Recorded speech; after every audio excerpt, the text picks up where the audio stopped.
Welcome to Tony Talks. Welcome to Tony Talks. Welcome to Tony Talks. How's everybody doing today? This is Antonio Moore coming to you from Tony Talks. And I have the wonderful Yvette Carnell from Breaking Brown. We're going to have a great discussion today about some of the news that just came out. I was actually sent this by Yvette Carnell early this morning about Oprah. Oprah basically selling 25% of her channel back to Discovery for $70 million. So Oprah has sold a station called OWN back to Discovery and now owns less than a majority share. You want to give your take on it and say hello to the audience? Hey, Breaking Brown family, what's going on? I think I sent it to you because it's important, and I sent it to you because it says so much about what black wealth is and how little there is and how substantial it is or isn't versus how we normally think about black wealth. So that was just instructive for me when I saw that she was selling that, and then the amount. It was just so instructive for the conversation that we both been having about black wealth. So that amount again is $70 million for a quarter of the station. For those people that don't know, that seems like a fire sale. And when I say a fire sale, it just doesn't seem like, things were going too well from the outside. I think we have to be honest about the reality of what Oprah was set out to represent by white capital for black wealth, as far as the imagery of we have arrived post-Cosby, and also what Oprah herself tried to set out to do and what it means that she had to sell it back. While none of us are in that inner circle, we can come to an assessment based on just the basic data pieces. So much of this doesn't seem like something a billionaire would do. I mean, this is the action of somebody who seems to be cash poor, or there was a trigger in this Discovery contract that means that she wasn't performing possibly and had to return it. None of that is clear, but what we do know is this doesn't seem right. You know what I mean? Well, I think you have to ask the question after you see this, and I agree with you that it does strike as a fire sale. I think you have to ask the question, though, is Oprah actually a billionaire? Yeah. I mean, I think that's the question that you have to ask. There's no other way. Like you said, 70 million for a quarter, right? Yes. How are you a billionaire and you don't have that 200 liquid just as it is? How is that possible? I think you have to question right now whether or not she actually is a billionaire. I mean, we always talk about follow the data, follow the numbers. So you're talking about a quarter sold for 70 million. So what's 4 times 7? You're talking about 28, right? And so you have to look at that and you have to say, if we're talking 280 million, if we're talking a quarter, that is 70. And that's how much she got out of that. You have to ask yourself why. And you have to ask, if you just said Oprah, this looks like Oprah's cash poor, right? If that's the case, I don't see how that sets up. What's interesting about the whole thing is, these are huge sums of money, don't get me wrong, but this so points to like the limitations of black wealth. Could, say, Byron Allen have offered her $70 million? Could LeBron James have offered her $70 million? What were the contractual limitations of her ability to sell that quarter share? What I feel like this points out is the reality of how white wealth keeps a noose around any growth of black ownership or black wealth. And that's so much of what Byron Allen's lawsuit with Comcast, with Charter, with AT&T were about black people owning 100% black-owned stations, that whether they be black targeted or not, material, and so that we control our own destiny and control our own content. Byron owns the Griot as well. What I feel is that a lot of people, have a lot of psyche and personal value inside of Oprah, and it's making it hard for them to look at this thing and be honest about what it means for black wealth, what it means about black wealth. Before I go on and give a kind of a background on her own station, I just wanted to give you any other words you wanted to say as we open. I think it's important, and we'll talk about this in the context of the information that you're about to share. But I think it's actually important for people to look at in the last few years, I've seen Oprah step up in a lot of ways to make money. Okay, we saw her on 60 Minutes as like a correspondent, right? Then you see her, now she's selling these potatoes or something, like she's at a table with white people talking about, this is good. And this is Oprah potatoes. Now she's also a voice for some cartoon. And there's been she's the voice of, she's the face of Weight Watchers now, right? And then we saw something about, Weight Watchers stock went down and supposedly come back up or whatever. But what you see is her taking on a lot of stuff that looks, as an outsider looking in, it looks like a person trying to get fluidity in terms of cash fluidity back into their account. That's what it looks like to me. I think you have to see this whole, because people are going to say, well, y'all don't know why she sold it. Maybe she's about to make a movie or whatever. I'm just telling you what it looks like in terms of what she's trying to do from an outsider looking in. And you don't have to have a mathematics degree to kind of see what that looks like. I have to agree. And it's just interesting because, like, so many of us can't get honest about this to the point where we say, maybe she just wanted to sell. You don't sell your station. You get one shot to get one. You don't sell it. You only sell it if you have to sell it, meaning that they have a trigger in the contract forcing you to sell, say, because you don't meet performance, or on the other hand, you need that cash. And I think what we're seeing right now is the limitations of black wealth. Whether you want to be honest or not, whether you have exposure or not, that's just what I believe you're seeing. I think in many ways, I look at the arc of black life. I look at what I understand about black wealth, and I'm going to contextualize this somewhat later on. I may even cut a section of my interview with Byron Allen where he talks about the need for 100% owned black stations. But what I think we're not being honest about is, what does it mean if Oprah, who was represented as the best and brightest of black America, now has to get back on stage to keep her value? What does it mean if Oprah has to be a voiceover on cartoons? You don't see Bill Gates being no voiceover on cartoons. He really retired. That real retired where you don't even want to go into Microsoft once a week. Yeah, he's that kind of retired. I just feel like black America has been in such a stupor about its social position that this should, along with many of the other things going on, from tax reform to everybody else, should make us really open our eyes and understand how black America is largely oppressed and under foot to neck of white America and white American wealth. Going to the OWN station. The OWN station was established in January 15th of 2008, and Discovery Health was actually sold in part to Oprah. Now, the interesting thing about even the beginning of this thing is, if 50% was sold to Oprah, and then she gave like 20% to, I guess, her white manager, which was weird already. So from the beginning, there was this weird split. And, Oprah then struggled early on with content as she tried to make the station about everything but black folk. Some of the early content, you remember this, Yvette? I'm going to list some of it. We had Enough Already from a Peter Walsh kind of special or something. We had Our America with Lisa Ling, the Asian lady on CNN now. You had Anna and Christina's Grocery Bag. You had a bunch of content built for the same audience that she had coming off of her TV show, but they just didn't follow.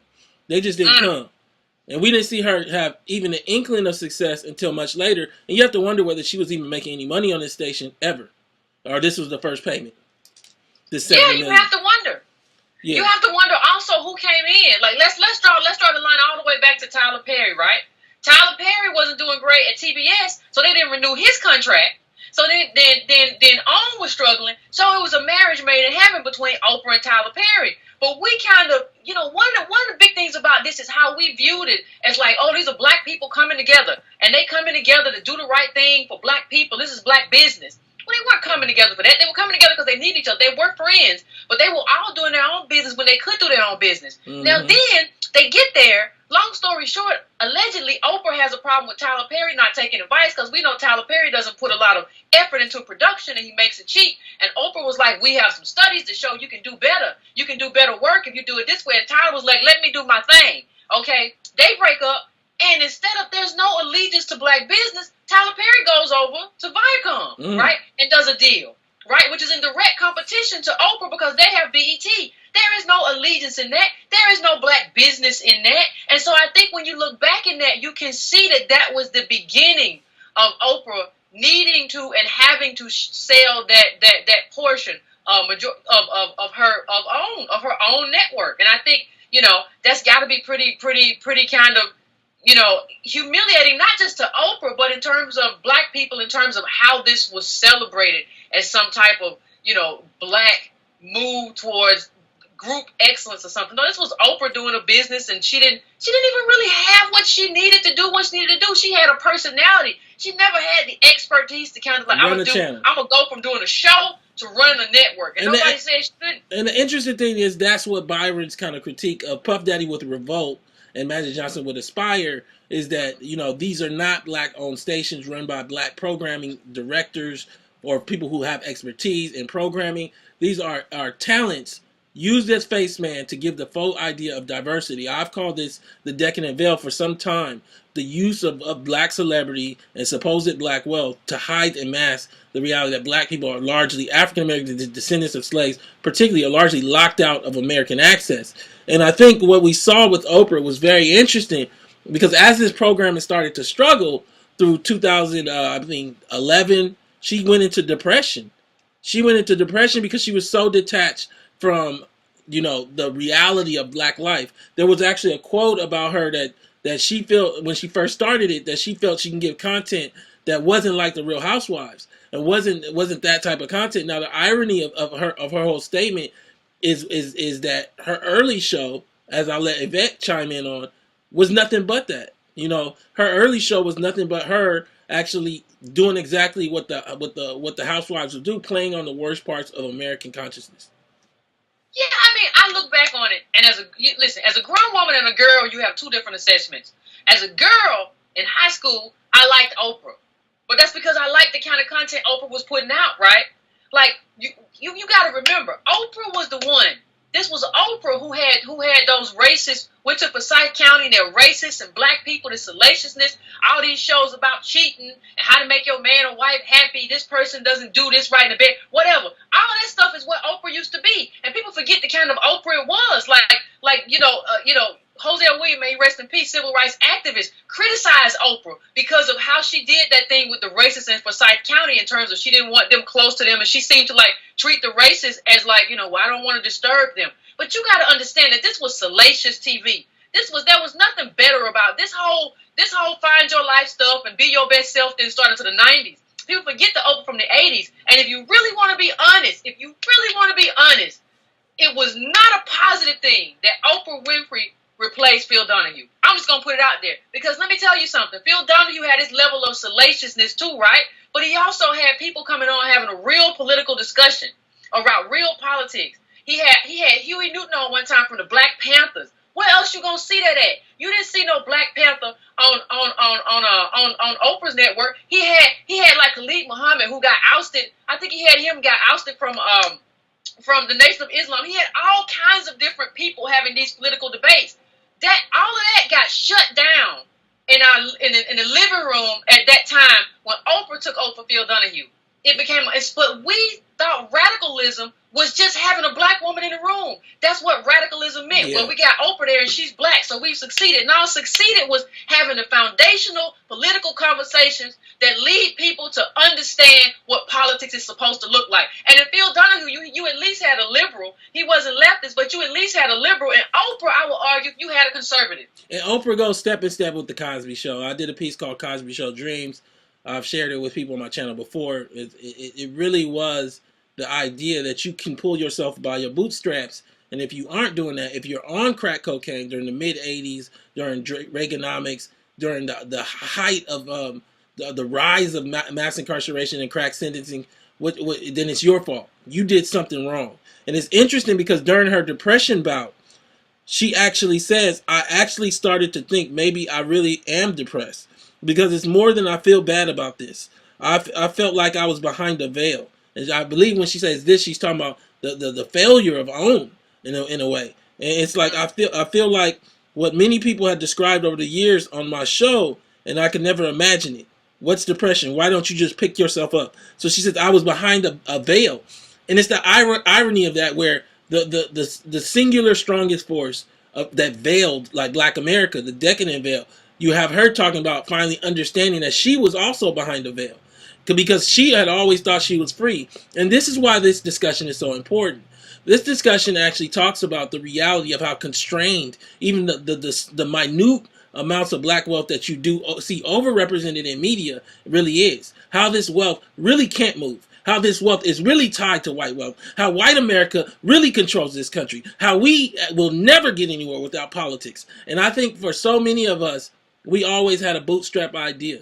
Well, I'm here to tell you that bootstrap just got kicked in your face when Oprah sold her station. Well, yeah, and I think some people would say, well, why'd you call Oprah conservative? And I just want to deal with that right now. First of all, the ideology. If you look back at how she crafted her shows, it was very ideological, and it was very ideological in terms of, I did it, and I'm a black woman, and I came from nothing, and you can too. Even though she came up during the time when government was providing, was pushing, when the FEC was pushing networks to hire women and to hire black people. So she was a twofer. So, but you see her, and even when she talked about supporting Barack Obama, you heard her say, I've supported just as many Republicans as Democrats. But what does any of that matter if the ideology you push in your show is one of conservative bootstrapism? And I think we have to, looking at Oprah, we have to step back now and say, how did we as a community, because remember, this has to be collective, this is not individual. How did we as a community benefit from Oprah reaching what she reached? And now she's kind of falling back. And she doesn't even understand what she doesn't understand about who she is and what she represents. But somebody who represents black wealth, and she's not really, like I said, I don't think she's a billionaire. Yeah, and it's interesting. I want to share this section as well. I'll pull it up.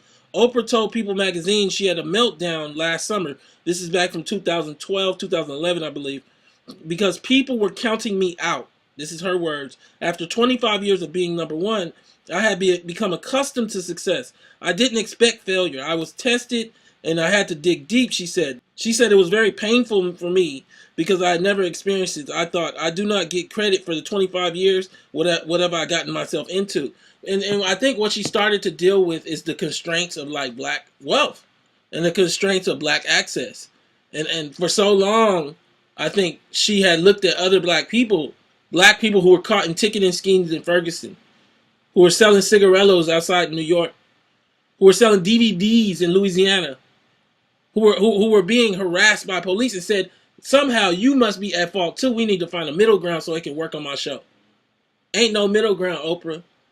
And I feel like when we look at these numbers, you got to look at this lady and understand. A lady named Oprah got all this bread and start doing the same thing that Freeway Rick said the other day on my show, dope dealers did when they bought gold hubcaps. He said they didn't know what to do with the money, all these millions of dollars, so they just bought gold hubcaps for their chains. Well, the same thing happened with her. I'm pulling up an article now, and that article talks about, and for those people that don't understand wealth, you don't do this. Oprah Winfrey's many multi-million-dollar homes from Chicago to Maui and everywhere in between. She has in Santa Barbara, Maui, Chicago. You know how much it is to maintain a multi-million-dollar home? You don't need all those homes. So then it puts you in a position where if you're not getting that income from the Oprah show, then you end up cash poor. You don't need all that. And for those people that say, who are you to say what she needs? You don't understand wealth or how to keep it or how to hold it. For so many people's channels and speeches, they give speeches to the ghetto.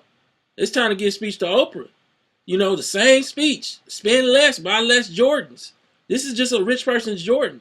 In reality, I think what part of what we're seeing is we don't understand what this means for the rest of us because we casted our image in the shadow of Oprah and Cosby. And so now, as tax reform hits us, we have to realize we're going to have to recast ourselves because these people were never right. And that's why in the end, they ended up depressed. That's why they ended up in criminal court for multiple things. And now I think Black America really has to look in the mirror and ask itself, why don't I have more? Because I deserve more because I built this place.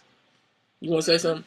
No, I think you're exactly right. And I think in Oprah's case, I think that's part of what happened. I think she hit a brick wall in terms of what she could do in her power and influence. And during the Oprah Winfrey show, when Oprah was riding high, I think she had more. She thought she had more than she had. She thought she had more influence. It would be easy to recreate. But see, that's the thing that we talk about when we say all money ain't the same. Her money is built on personality. personality doesn't mean that you're necessarily going to be able to go outside of that and create content that doesn't involve your person, right? Yes. And then there was no Yes. consistency to your brand. Like, even if I'm looking at Oprah, I see one show that's like, now you coming with the haves and have-nots, and then you have Soul Sundays or something like that. This is not a consistent show. This is not a consistent network. This is not a consistent brand for you. But at the when same I go time, to ESPN, I know what it looks like. at the same I know time, it's Yvette, sports. I think what you see is that inconsistency sold to black folks because we inconsistent. People want to be a teacher during the day and date a dude who sell weed at night. You know what I'm saying? People want to do all this stuff that's so inconsistent. You want to go to the strip club and then go to church in the morning. I mean, our community is inconsistent, so we celebrate scavenging. We celebrate the worst behaviors. That's why we love Puffy and Oprah and Jay-Z. We don't love them because they about the community. We love them because they're an escape hatch, and we've covered that in the last video. And I feel like in many ways, what this points to is that ain't no escape to blackness. You better wake up. You end up depressed.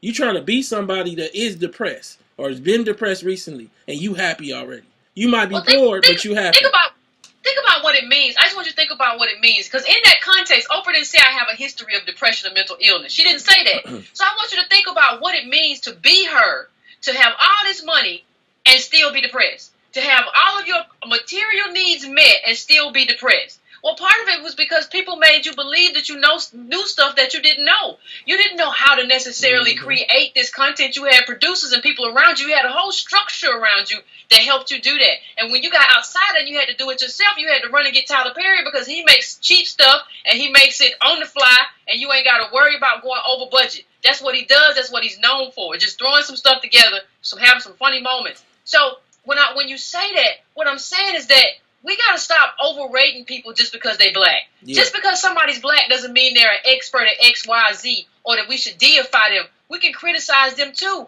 and we can look back and say, hey, this didn't work. And then I look at such a missed opportunity. Like, Oprah could have done something totally creative and totally outside the box since her needs were met. She could have put together a smaller platform to like give life to people who are going to be the next Oprahs and thought leaders in the black community, because there was nothing stopping her then. We're not even talking about a venture to make money. I'm talking about something totally outside the box in terms of creatively what she could have done. But instead, she tried to go and do something, and it just cobbled together, like Lisa Ling, like you said, from CNN, and it cobbled together some of her show when she did the Soul Sunday shows or whatever. It cobbled together a bunch of stuff that doesn't match, which means that there was really no insight in terms of what you thought your soul was supposed to look like, which means there was no vision. But I feel like at the same time, we got to be honest about how this reflects the shards of blackness. You know, I've shared with you before that there's 20 million black families in this country. A mere 380,000 are worth more than $1 million hard, all in. Only 5% are worth more than $350,000. What you have to see is that Oprah, in a way, was so off the mark with black folk and so distanced from black life that she couldn't sell black folk nothing. And so what she did initially was just try to sell her core audience from Oprah a bunch of stuff, and it ain't worked. They didn't come. And so, like, I think that when you extend that out, she then realized that there was a market in black aspiration. You know, enough black people saw her as aspirational that she then could package that. And I think some of us confuse the packaging of black aspiration as business. We see that with LeVar Ball. I'm putting up, you know, I just did a video on this, but he's selling the same shoe that you can buy for $77. The same shoe. He's selling it for $4.95 for $77. Come from the same factory. Because he don't have no distribution, no manufacturing. But then you're going to tell me this is like some kind of a luxury brand. His son isn't even that good at basketball. So why would you buy this other than the aspiration that black people somehow can do business? And the same thing goes for Oprah. The network was floundering. So what she started selling to black folk was the idea that we too could own, OWN being the name, a network. And the reality is, because of what America has done, they make it extremely difficult for a black man to own a network. Ask Byron Allen. You have content, you have a station, put my station on the air because I just want to split the ad revenues? No, you got to sue me and catch me on the golf course because I'm not meeting with you. Exactly. I think you're exactly right. And I think that's what we've kind of run into. I think we have run into the limitations of blackness. And that's what we continue to run into time and time again, is the limitations of blackness in America and the limitations of black wealth or lack thereof. Yeah, if she, you like a true billionaire, she wouldn't have sold this network, because you just loan against it. You got to wonder about all the contracts. I mean, you can't go loan against your own interest to get $75 million or even a portion of that. What's the contracts look like? How is this constrained your ownership? And I think where we're at now is in a place where, because I mean, even on top of it, what you guys have to understand, she didn't own 50%, so she just sold 25%. So did she just sell her almost like 25% of her 35% or 30%? We don't know any of those facts, but we still they got to keep it as though she's the name so that we keep watching the shows. Because if black people really realize that this is no longer a black-owned station, even in the smallest minority share, we might tune off. And what she just sold them is that she can get eyeballs from black folk. That's what she sold. Yeah. And eyeballs from black folks in the later half. And the beginning part, she thought she was going to carry over to white women, and the white women didn't come. And so what you have here in terms of Oprah is just this inability for us to understand our own position. And I understand why Oprah gets depressed, because a lot of the reason a lot of people get depressed, and even people watching this, is you get depressed not because you necessarily, some people have a mental illness, but a lot of people get depressed because the image they have of themselves in their head doesn't match reality. And Yes. when those two things clash, you have a problem. And so what you really got to do is change the image in your head, because you ain't going to change reality. The only way you change reality is if you go out here and get politically active and organized. That has nothing to do with that. You can't keep having this idea of yourself. Oprah thought of herself, I've done everything. I've skated. And she thought she had agency, right? She didn't see everything that got her, the whole structure and apparatus that lifted her up. So when she got here on her own, she thought she was doing that herself. And this was all her brainchild. So when she got here out here on her own, what happened? You realize that you have a problem if you're not being supported by this apparatus and all these people who have been supporting you since day one, out of a desire to use you as kind of propaganda to sell bootstrapism to white women watching you from their living rooms. And also the idea of post-racialism. The idea that black folks no longer need affirmative action to other programs because they have an Oprah. And I think that one of the things I want you guys to do, if you get a chance, is go check out my interview with Byron Allen. It's here on this channel. But I think right now I'm going to close this out and give Yvette the last word. One of the things that's interesting, somebody will be watching this video, get to this 35th minute and say, I don't want to hear about this. I don't know why you guys are talking about it. You at the 35th minute of a video on a YouTube channel. You wanted to hear about it, and you just learned a lot. And I just ask you to be honest about what you just learned. None of us are in the inner circle to know what exactly happened with Oprah. But I'll tell you right now, selling the channel, getting $75 million cash, shows the signs of basically poor liquidity. The same poor liquidity that poor black families are going through nationally in a different way. This is no way saying that Oprah doesn't have any money. This is just saying that the reality is the likelihood that she's the billionaire that you have in your head isn't very high. And if she isn't a billionaire like you have in your head, you have to ask yourself, can any black person or black woman or black man be? Yvette, I'll give you the last word. Well, I think we have to be willing to reevaluate everything. I think we have to be willing to do what works. And I think when I look back at Oprah and Obama, I understand why they were a good fit for each other. They both kind of believe the same things, that, black people, African Americans in this country are crying too much and all of that sort of thing. That was a great episode. If people don't remember how Oprah framed things at the Oprah Winfrey show, and I think it was the late 80s or early 90s, where she had a welfare show. And she said, some of you are probably upset that there are women at home right now, like eating bonbons, she said, and watching TV. And that's what Oprah said. And it sounds like something. There's a reason why Bill O'Reilly was on her show one time. It sounds like something Bill O'Reilly would say. And you have to understand that these are how she framed conversations. And even when she brought guests on who were on welfare as opposed to guests who were not on welfare, she always tilted toward and gave more time. Because there's small ways you do things that show bias. When you give more time to one person and you seem to believe them as the host, and the other person's like, well, maybe, and you don't seem to have as much affection for that person or their plight. And that's what Oprah did, and that's what she was for. But you have to understand that train is over now. And like, you've been used for what you need to be used for. And nobody's picking you up now. Yeah, and so I want you guys to tune in after this video. My discussion with Byron Allen, who has major channels. He's the only black man that can put a movie in the studios without a white approval, and he has 7 channels on DirecTV. Great discussion on the limitations of black wealth and the fact that we're in the middle of black economic genocide. And I also want you to support me and Yvette Carnell. Please go to breakingbrown.com, subscribe and donate to the newsletter, and also donate to her channel. And then go to tonetalks.org to donate as well. Let's keep this discussion going, because if we aren't honest, who else will be? Thank you. Appreciate it.